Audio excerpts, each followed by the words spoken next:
iOS 26.2. Apple Watch Wi-Fi sync changes for EU users. Apple is adjusting automatic Wi-Fi network syncing for Apple Watches in the European Union with the release of iOS 26.2. This change will require EU users to manually enter Wi-Fi passwords on their watches if their paired iPhone is not nearby.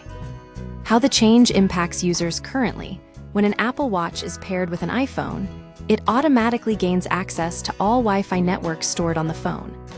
After the iOS 26.2 update, Apple Watches in the EU will only automatically connect to Wi-Fi networks when the paired iPhone is within range.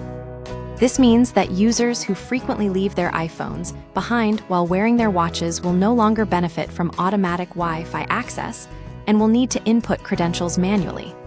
This shift primarily affects individuals who regularly use their Apple Watch independently of their iPhone, such as during workouts or commutes. For the majority of users who keep their iPhones close by, the change will likely go unnoticed. Regulatory compliance: the reason behind this change is directly linked to the EU's Digital Markets Act, DMA.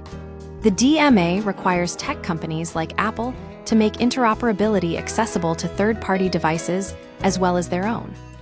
Apple appears to be implementing this change as a workaround to avoid broader compliance requirements, rather than fully opening up its systems.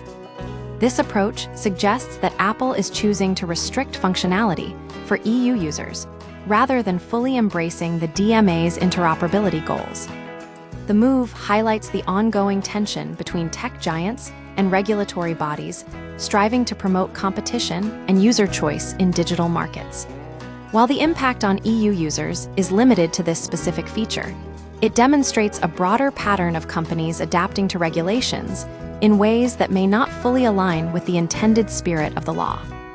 The adjustment is subtle but significant, reflecting Apple's strategic response to EU regulations while minimizing disruption for most users.